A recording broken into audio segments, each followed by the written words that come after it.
Salutations Tedona, je suis le chef et bienvenue dans cette petite review, j'ai envie de dire cette ultime review de cette première partie de la dernière saison, la saison finale de Shingeki no Kyojin, Shingeki no Kyojin, les géants tout nus qui mangent les gens, même si c'est plus vraiment le sujet, mais ça l'est quand même un peu toujours. Oui, cette intro est beaucoup trop longue, on s'en fout, c'est pas grave.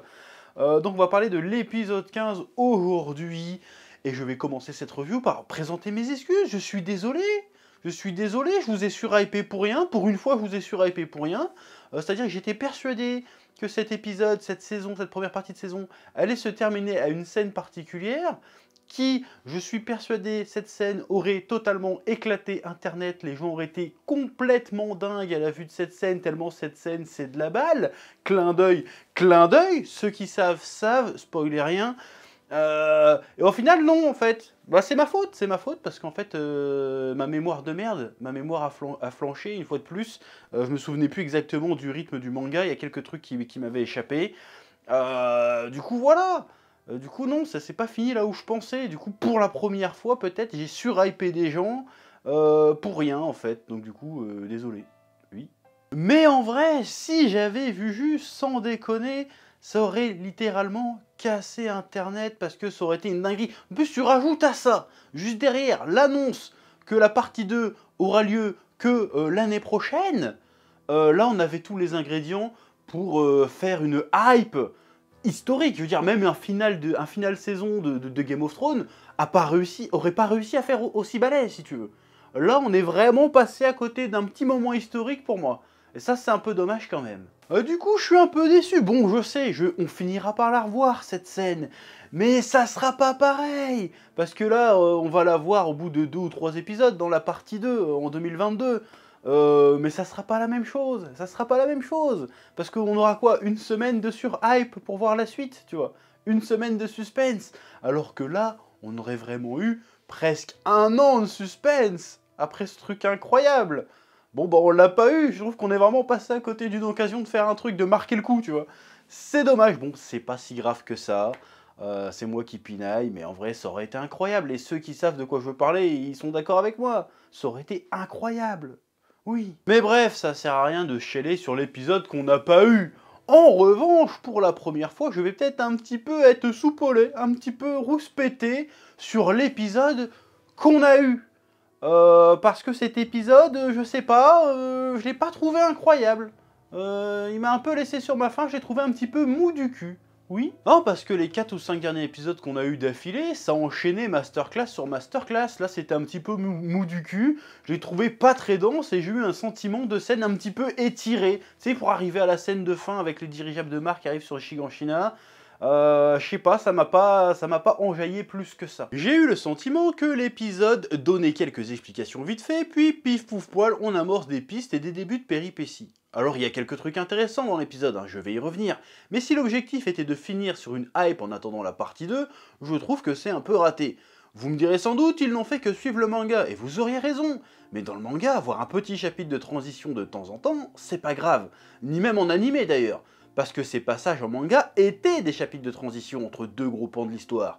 Là, on a essayé d'en faire une semi-conclusion, et selon moi, ça marche pas du tout. Et ça, même en mettant de côté la sur-hype que j'avais, le film que je m'étais fait dans ma tête, si tu veux. Même en enlevant ça, c'était un peu mou, et c'était un final qui était finalement pas très engageant, je trouve. Oui. Bref, penchons-nous sur les scènes intéressantes. Bon, je vais l'évoquer vite fait, sinon on va croire que je n'ai pas remarqué. Oui, la scène avec Sig qui a une espèce de vision, je l'ai vue. Sauf que j'ai lu le manga, donc je sais qui c'est et ce que ça signifie. Mais je ne vais pas spoiler les gens pour rien. Et je prierai donc aux gens qui savent de ne pas spoiler ceux qui ne savent pas dans les commentaires. C'est pas sympa de faire ça. Oui. Ensuite, nous avons le repas entre Pixis et Yelena. Évidemment, il y a la symbolique de catégoriser et hiérarchiser les gens avec des brassards.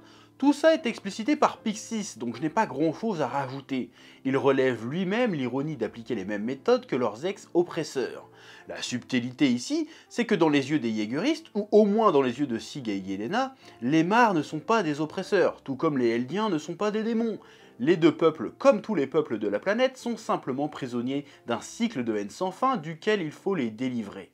Notamment en appliquant le plan d'éradication douce de Sig. Ce qui m'amène à la scène de la confrontation, de la discussion entre Yelena et le bataillon d'exploration, c'est-à-dire Armin, Mikasa, Connie et Jean, qui est selon moi la scène la plus intéressante de l'épisode. Avant que Yelena et Onyako-Pon se pointent, tu vois le groupe en train de discuter des changements d'Eren, de douter de sa loyauté. Est-ce qu'Eren a vraiment basculé du côté obscur? A-t-il été dur avec Armin et Mikasa simplement pour les protéger? Était-il sincère? Puis Yelena se pointe et exécute le mec qui insulte Sacha de sale démon pour bien montrer au bataillon qu'ils ne sont pas leurs ennemis, et qu'ils ne toléreront pas le racisme et la haine gratuite de l'ancien monde. Genre, nous ne sommes pas des fumiers, on en arrive à ces extrémités simplement parce qu'on n'a pas réussi à gagner votre confiance. Vous êtes trop bloqués dans le passé, on vient apporter une solution.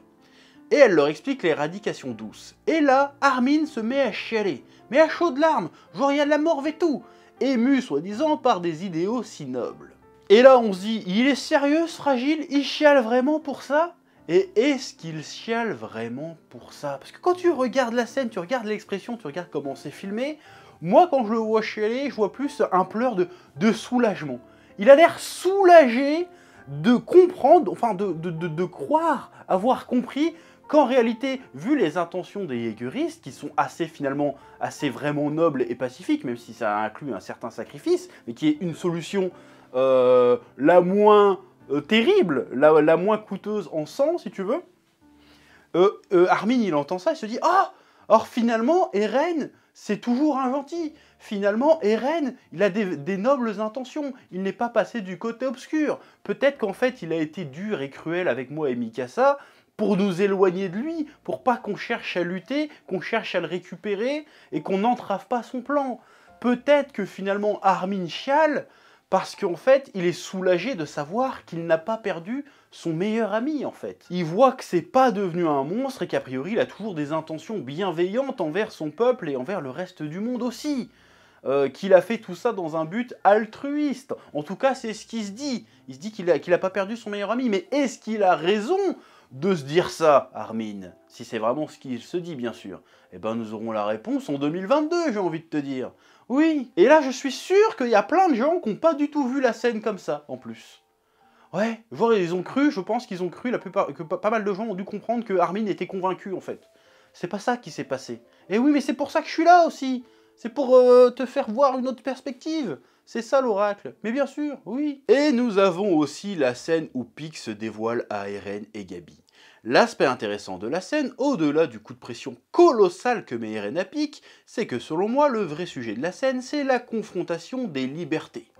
Eren teste la liberté de Pieck. Tu ne peux pas me tuer parce que tu obéis aux ordres, alors que moi, si je veux, je peux te tuer parce que je suis libre. Si tu désobéis, les Mards puniront ta famille. Et là, Pieck joue la comédie pour amener Eren sur le toit. Et on pourrait se dire, pourquoi Eren a mordu aussi facilement à l'hameçon? Il n'est pas totalement con, il se méfie jusqu'au bout, et je ne pense pas que ce soit la nécessité de débusquer les Mards infiltrés qui l'incite à marcher dans la combine. Je pense qu'Eren a été ou a failli être convaincu, ou en tout cas a été au moins intrigué par la prise de liberté que Pieck a affichée. Il s'est dit, tiens, peut-être que finalement quelqu'un a fini par me comprendre et partager ma vision. Elle est prête à mettre son daron en danger pour accéder à la liberté. Genre pour elle, c'est ce qu'il y a de plus précieux. Je pense que ce qui a convaincu Eren, c'est le dialogue qu'elle a eu avec Gabi. Je pense qu'elle pensait sincèrement tout ce qu'elle a dit, que les Mards ne les laisseront jamais en paix et finiront par se débarrasser d'eux.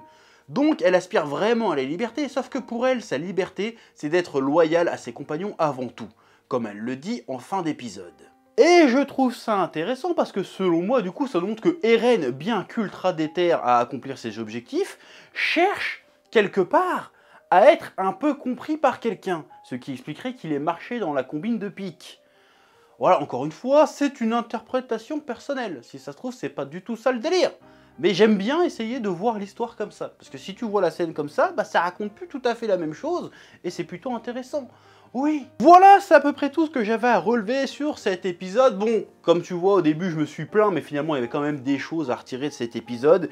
C'est juste que je l'ai trouvé, globalement, alors c'est peut-être juste mes goûts personnels, je l'ai trouvé un peu moins bien maîtrisé, un peu moins grandiloquent que les 4 ou 5 derniers épisodes qu'on a eu.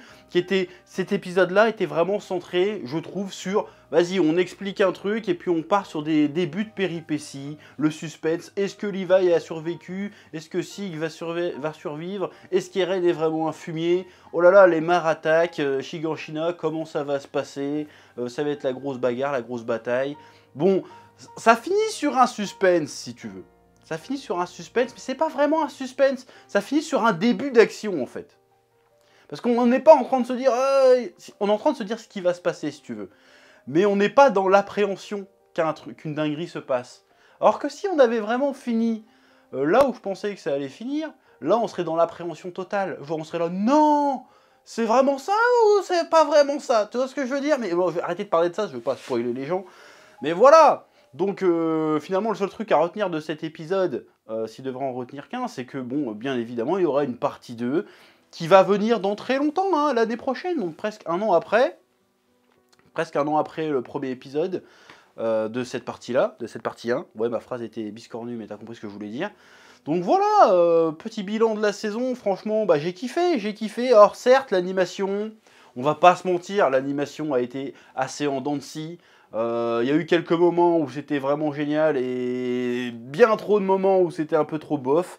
Mais l'histoire, les personnages, l'interprétation des seiyuu et tout est tellement incroyable que voilà, l'histoire avant tout, comme l'histoire, les personnages fonctionnent, tu pourrais même tu pourrais faire l'animation avec du 2 frames par seconde, que ça passerait aussi, parce que l'histoire est incroyable.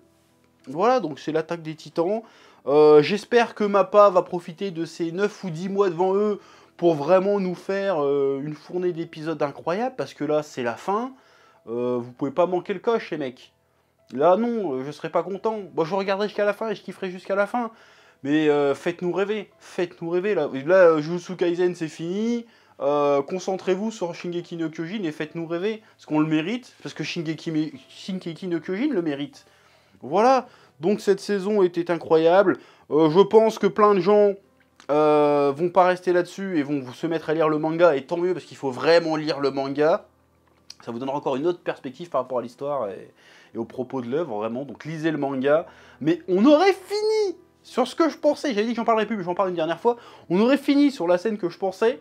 En vrai, les gens auraient pas pu tenir un an. Ils auraient fait, non, vas-y, je lis le manga, c'est trop. C'est trop, je lis le manga, tu vois. En vrai, ça serait passé comme ça. Enfin bref, je trouve quand même dommage qu'on finisse sur un épisode en demi-teinte, pour moi.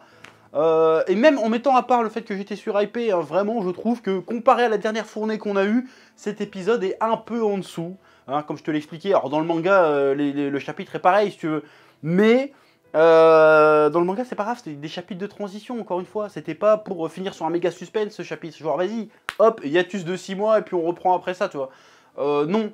Alors que là, ils ont pris un chapitre de transition dans le manga pour en faire une semi-conclusion. Et je trouve que ça ne marche pas du tout. J'étais pas méga hypé à la fin, quoi. J'étais là, ah ouais, il s'est passé ça. Pff, ouais, bon. Voilà, après peut-être que je suis biaisé, parce que je sais ce qui va arriver, et je sais que la dinguerie ne sera pas là où tu crois qu'elle va être. Peut-être aussi. Mais voilà, c'était mon avis et mon analyse de ce dernier épisode de cette partie 1 du saison finale de Shingeki no Kyojin, des géants tout nus qui mangent les gens. Et puis voilà, ça va me permettre de faire une petite pause, parce que tenir le rythme des reviews, finalement, c'est quand même un rythme à tenir, hein, c'est soutenu, surtout je me mets à les écrire et tout maintenant. Voilà, donc je pense, je ne sais pas si je vais prendre des nouvelles reviews pour la saison qui arrive, parce qu'il y a My Hero Academia qui arrive, il y a Shaman King, il y a plein de trucs, donc je ne sais pas si je vais refaire des reviews. Si vous avez des suggestions, peut-être que l'appel de la passion me fera reprendre des reviews, on verra. Mais pour l'instant, voilà, merci infiniment de m'avoir suivi, d'avoir suivi avec moi cette saison, et d'avoir débriefé chaque lundi les épisodes en ma compagnie, c'était très agréable. Et sur ce, je vous dis que la passion vous guide, et allez, à bientôt. Allez, bisous. Eh oh, tu vas pas te barrer comme ça, hein? Tu vas laisser un pouce bleu? Un petit pouce bleu, hein? Puis tu regardes aussi les autres vidéos.